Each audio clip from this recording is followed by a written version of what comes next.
right, hello, and welcome to a very peculiar little episode of Paleo Peak. Usually, when I talk about Paleo Peak, I'm talking about a species of fossil animal that we've discovered, or a formation with multiple species, or sometimes I'll talk about like ecology. But I'm talking about today an entire coastline. This popped up on my feed. I'd seen this years ago, but I thought you guys might like, if you hadn't seen it before, might like to know about it. This is how the coastline from 100 million years ago influenced the modern election results in Alabama. This is from 2020 election results. This was published in 11/6 of 2021. So, if you, like me, enjoy looking at maps, I do. I'm a big map nerd. I love real maps, fake maps, fantasy maps, star maps, gene maps. You might sometimes wonder why a map looks the way it does. The events leading to certain demographics being more common here on the border being drawn there can often be very complex and fascinating. Here I've gathered 6 maps of the U.S. state of Alabama. Together, these maps tell a story that links a coastline from the time of dinosaurs to modern political demographics via one of the darkest periods in American history. So here's our maps. We're going to go back up and look at each one as we go through this. Okay, map 1 shows the Cretaceous sediment of Alabama. These sediments are rocks and minerals laid down along swampy southern coast of the continent Appalachia, which existed around 100 million years ago. North America had not yet formed at this time. So this was the southern coast of Appalachia, right before all this was above sea level. Okay. Map 2 shows the location of the Blackland Prairie soil. The soil is known for its high fertility as the result of the nutrients deposits during the Cretaceous period. So this coastline created this blackland prairie soil, which is really rich through here. And yeah, it goes on into Mississippi, of course, on that side.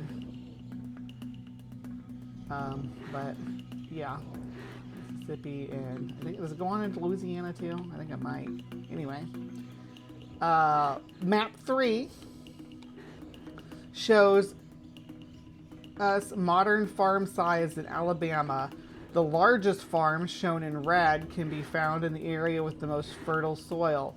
This shows us how economically important the prairie soil is. So, yeah, the rich people in red, or not rich farmlands in red, like huge plantations and stuff in this area. Map 4 shows the slave populations according to the 1860 census. At that time, enslaved people accounted for 45% of the state's population. Only 3% of the state population was made up of free black citizens. In the darkest region of the map, enslaved people account for over 80% of the population.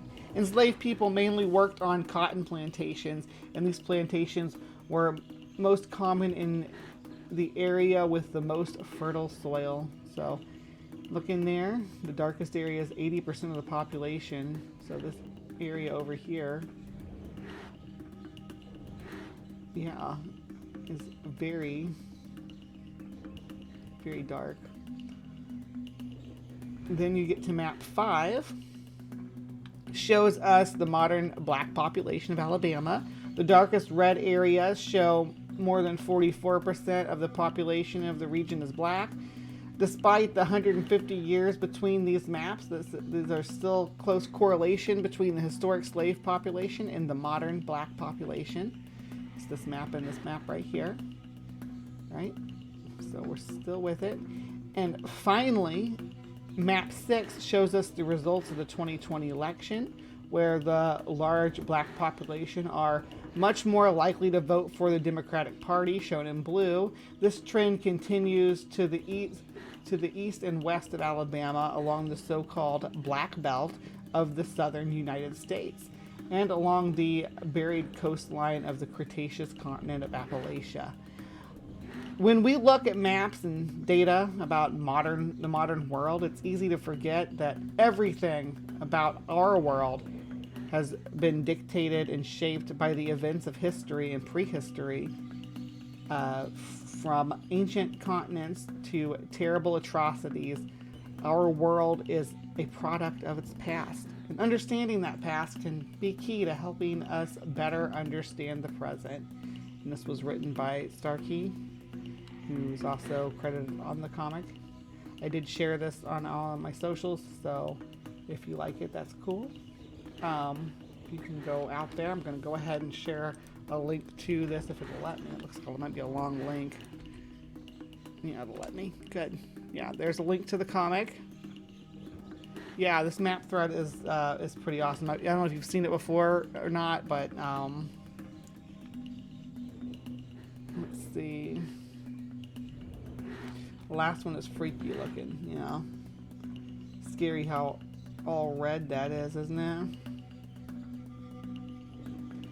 I don't know what we're gonna do with these people.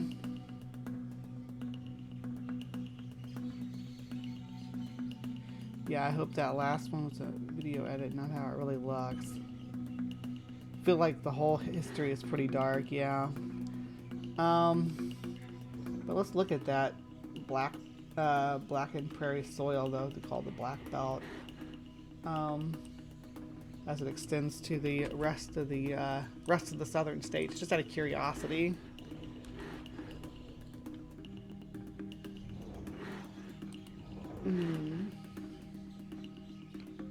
There we go. Yeah, because it extends further than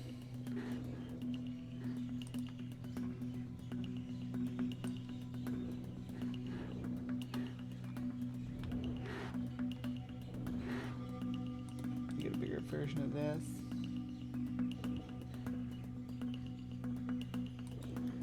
Maybe. I guess I can zoom in. It's gonna be kind of blurry, but yeah, this is the belt that it's talking about there.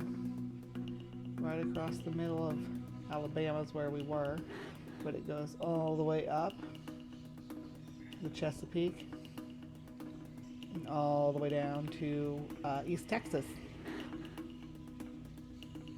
So it's pretty extensive,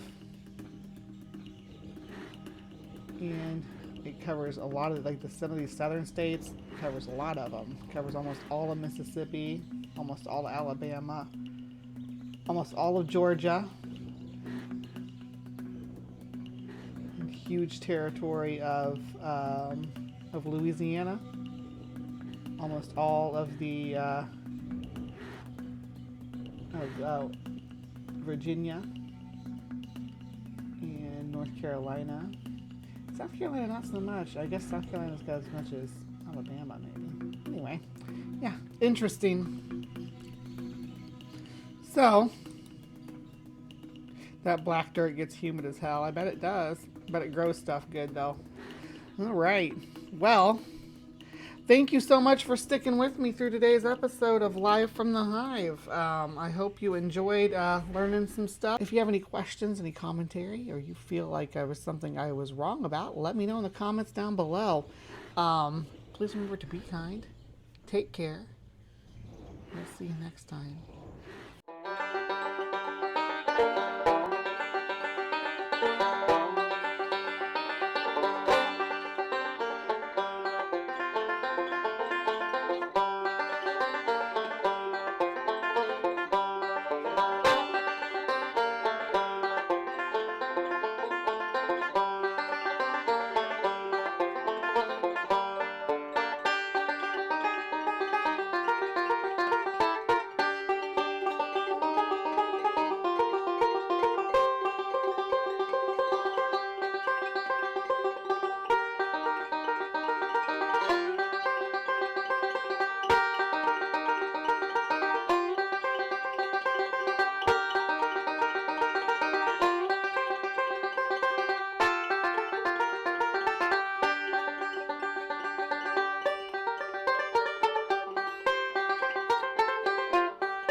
Bye.